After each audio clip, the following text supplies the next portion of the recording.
Lee, primarily, I think, to most of you, is known as a writer for Sports Illustrated, that the coming home story, I hate that music, but you kind of broke this story. So let's talk about LeBron's Twitter. So yesterday he replied to Jamal Crawford, right. and he called, hey, when I get back home to L.A. Now, Kristine thinks he knows that he's cryptic. He absolutely wanted this to land to Dan Gilbert. My takeaway is it wasn't even a tweet. It was a reply. He can't even. Okay, so Lee, what's your take? He's done this so many times. He's been in this. There's no way he can't know that we're going to talk about this today, that everybody's going to talk about it.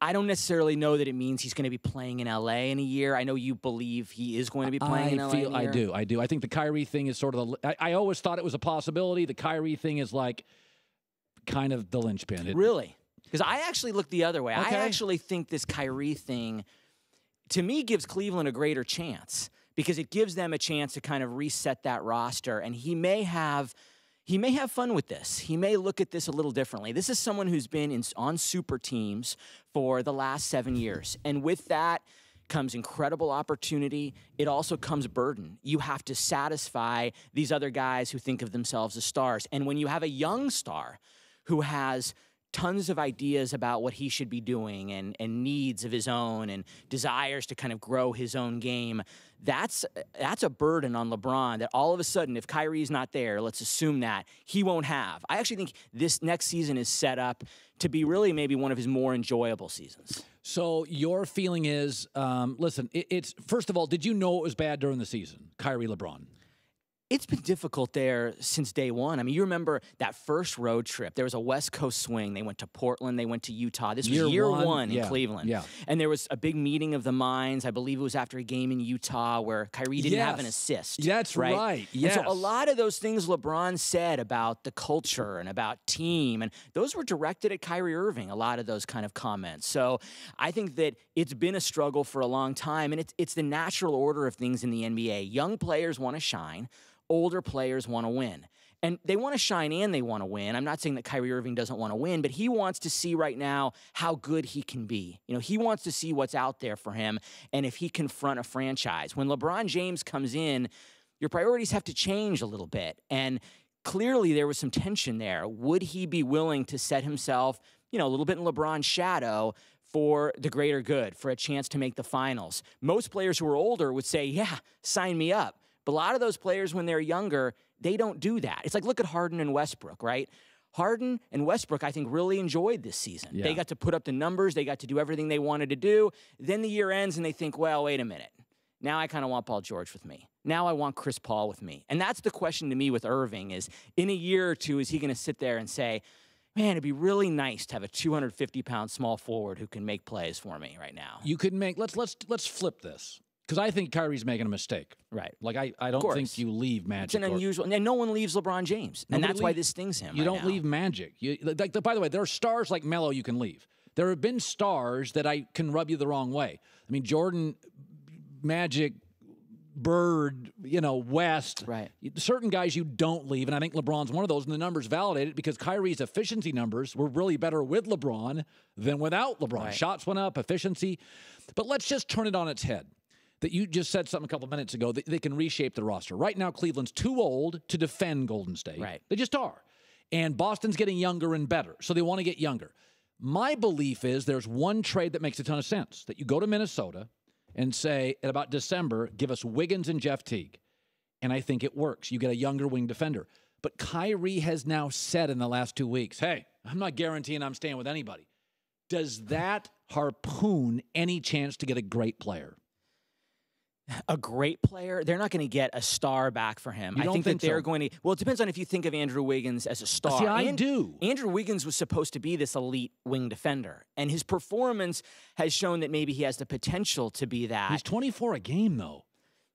With LeBron, 26. I mean, you don't think he's a star? I think Wiggins and Teague, if you can get that back. I think it's true. Listen, Lee, in the NBA, when you give up a star, you never get one back. Right.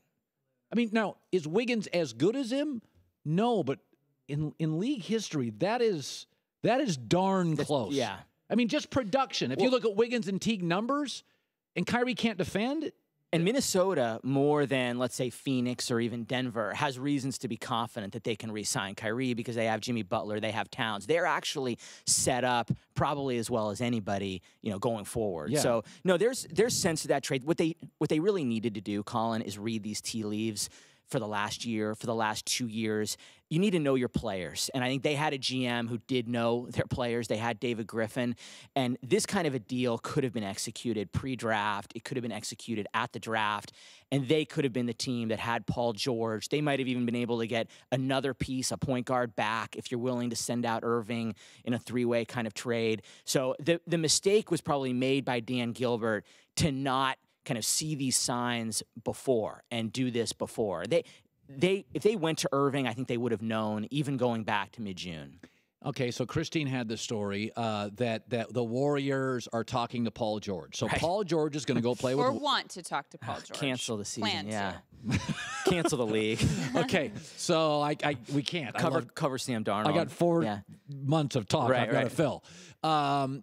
So let's just talk Paul George. Now people know, and I told you, Kristine, I think I saw Russell Westbrook's parents at Whole Foods a couple days ago. I tried to avoid Wait, you saw his parents? I'm pretty sure How it was... do you know it was his parents? The mother looked a little like Russell, and the dad was very tall with an OKC Thunder hat on. Was it the one who threw the cucumber at you, or? It was, we were in the arugula section, and I was like, exit stage right. I think it's his parents. So They're probably hunting you. So my feeling is that Russell's dynamic, but tends to be a little bit tunnel vision and the halves and the quarters and the possessions. I think Paul George will find out what KD did, which is it can be fun, and I'll score my points, but there's going to be a lot of times I'm getting tough shots because he goes tunnel vision. Do you think there's any chance Paul George stays, or do you think the Laker thing is done? No, I think there's a chance. And I talked to him about it when he went there, and even the days before he went there, and he's looking to win. He's at that point in his career. He's not at the Kyrie Irving stage. He is at the championship stage. And I think if that team goes to the conference final, that's the term he used, was conference final.